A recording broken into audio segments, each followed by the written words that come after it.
Hello everyone, welcome back to Widget Wisdom. Today we are going to create something extremely important for every Android app you will ever build. Your very first XML layout using constraint layout. If you are new to Android development, don't worry. I'll explain everything in the simplest way possible so that you understand not just what to write, but why you're writing it. So let's start with the very basic idea. What exactly is an XML layout? So think of XML as the blueprint of your screen. Just like architects draw the design of a building before construction begin, XML is the design of your Android UI. Every button, every text line, every image, every input field, all of them are described using XML tags. Now let's open Android Studio and start designing our thing. So for finding the XML layout, you need to go on this res folder. If this Android view is selected, then here you can find a layout folder. Just simply go into this folder. Then here you can find activity underscore main.xml file, right? So just double click on it and open it. So right now you can see we just have a simple hello world code inside it. Okay. Now what we want to design a screen where we are going to have a title text, then a text field in which user can input the details, and a button. When user press onto this, then we can perform some operation, right? So right now we are don't going to see how drag and drop things work. We are going to understand how this constraint layout thing work. Okay, so first let's remove this text view thing and let's start with creating our own text view. Okay, so first here just simply add the text view using this angle bracket. Now you can see we automatically get two properties, and layout width and layout height.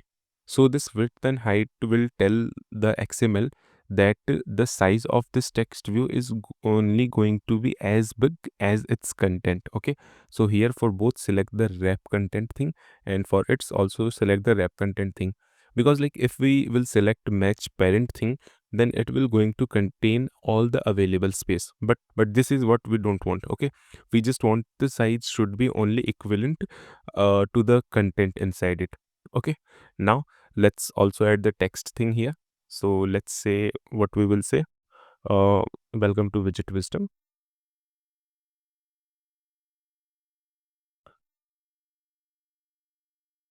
Okay, welcome to Widget Wisdom is done. But now if you see, we are seeing this warning, and again I already told you this is happening because we haven't added this string inside this values folder, right? And that is why this warning is coming, so you can ignore it. Now you can see this text is too plain, right? It's not visible, it's not readable. So what we can do, we can increase the text size by using this text size property, and let's add the text size as 24 dp. Okay, you can add the dp or you can add the screen pixels, but dp is the more widely used term, so here I'm using dp. Okay, then you can also add the weight, so you can use the text style, and here you can add the bold. So now right now the text is in bold.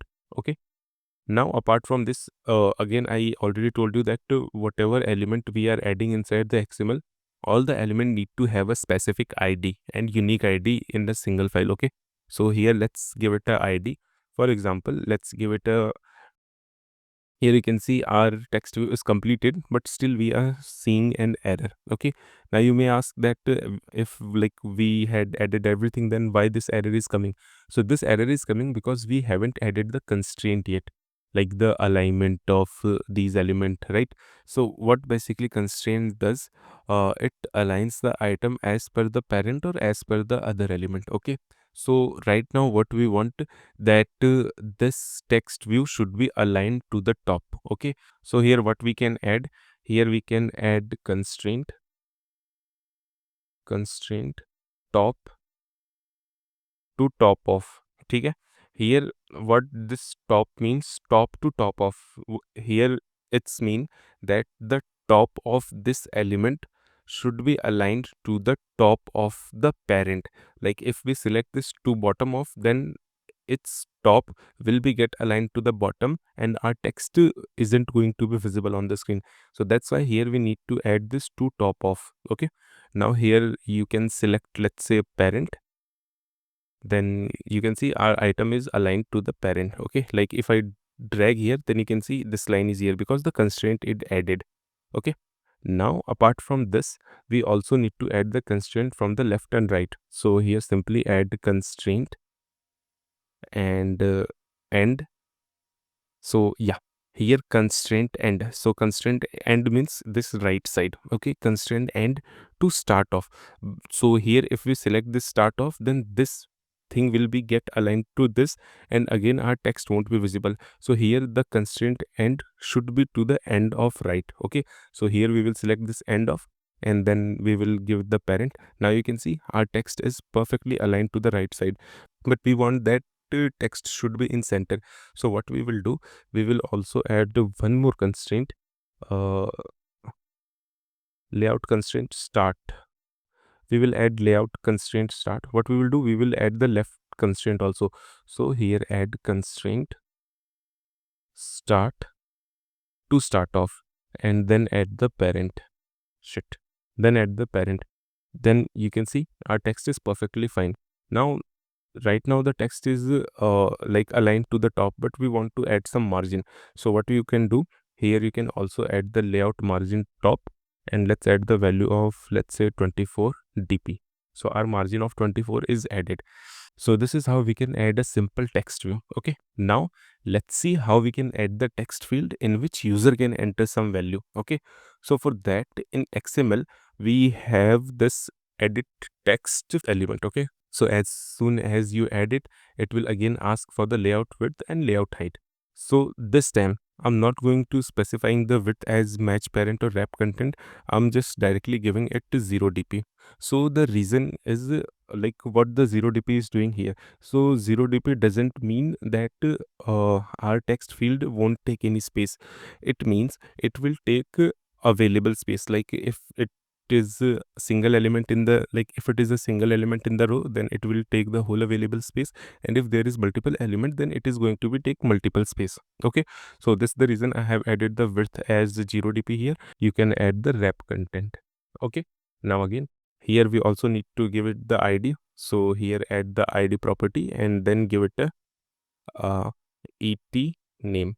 Okay, because I think et name, because we will use this text field to add the username. Okay, so now we want to add the hint text so that user know what should be entered here.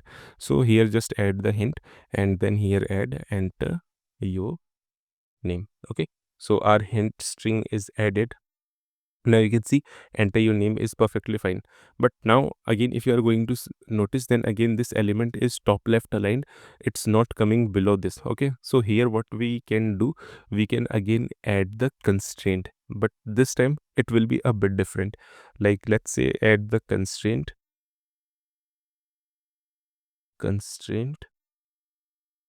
top. Okay, now this time we will add constraint top to bottom of, because we want this text to be placed in below this text view. Okay, so here this time we will select to bottom of. Okay, and then here we will give the this id, this element id, so that it will be aligned to the below of this id. So here add the title tv. Now you can see this text field is aligned below this text view. Okay, so this is the reason constraint top means.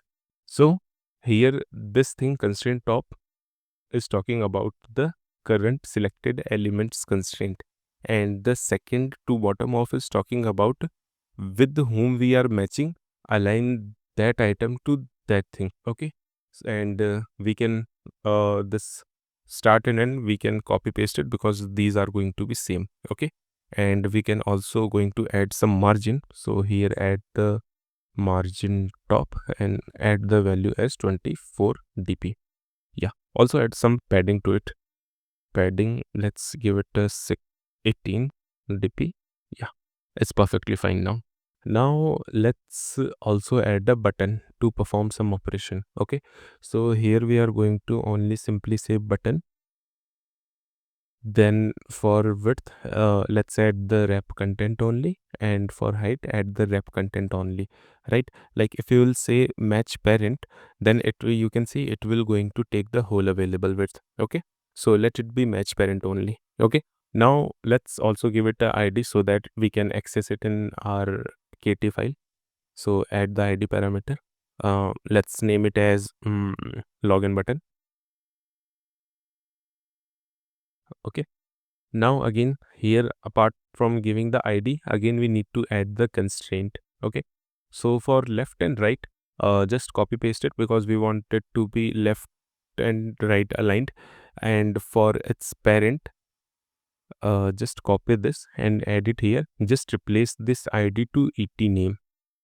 And now you can see it's perfectly fine. And apart from this, let's also add few margin from top. Let's add it to 24 dp. And for its text, add the login button.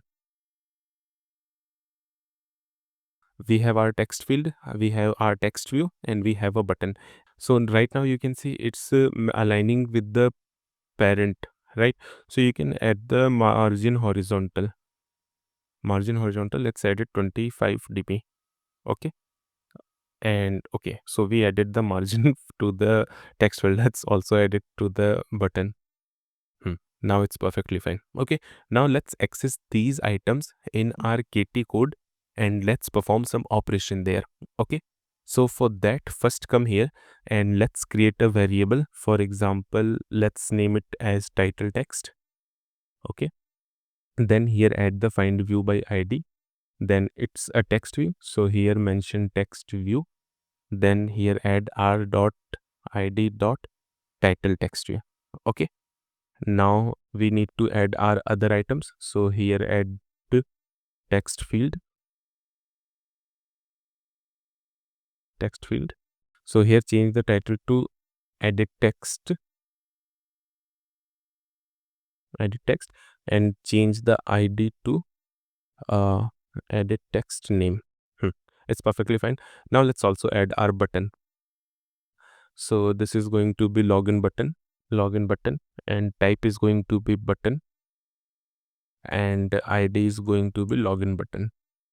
Okay, now here is the thing, like you can store these things into a variable if you want.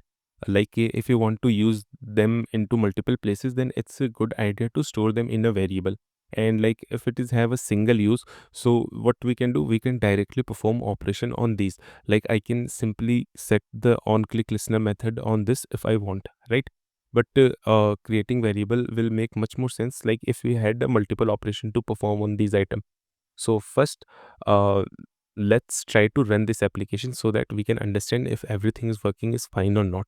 Okay, so I ran the application, open the build view so that we can know if app is building or not. So build it successful. Okay, so app is also installed. So okay, our app is looking perfectly fine. The title is here, the text field is here, and the button is here.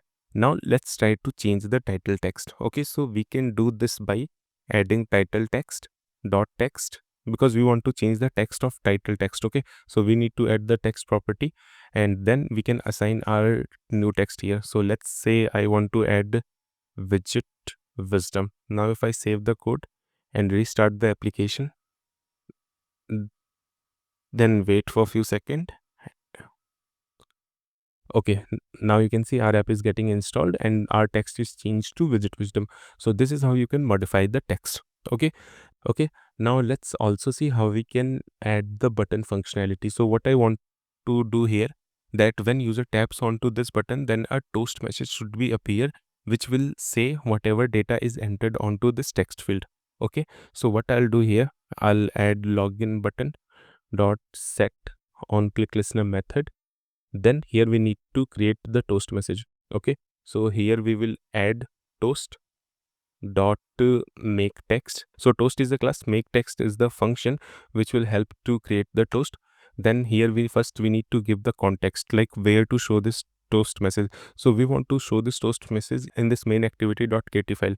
So here just simply add this, so it will automatically know where to show the toast. Okay, then we need to add what the text which we want to show. So we want the text to be shown which is added into text field. Okay, so what we can do, we can add the text field dot text to string. Okay, now we need to add the length, like what should be the duration for this toast message. So what we can do here, we can simply add the toast dot length long, and then After this, we need to call the show method on this toast message so that it will be visible. Okay, now just simply save the code and run the application. Okay, it's installed successfully. Now let's add hey, how are you? Okay, now as soon as I tap onto this login button, then you can see our toast messages appeared. So this is how you can design your XML element and take a huge benefit of constraint layout to align your items to match your designing and everything all. And that's it. This was your complete introduction to XML layout and constraint layout, the two things you will interact with the most in Android UI development. In the next video, we are going to build a modern login screen using these exact principles, and trust me, it's going to look really good. If you enjoyed this session, hit like, subscribe, and drop a comment saying Constraint Layout OP. So I know you learned something today. See you in the next video.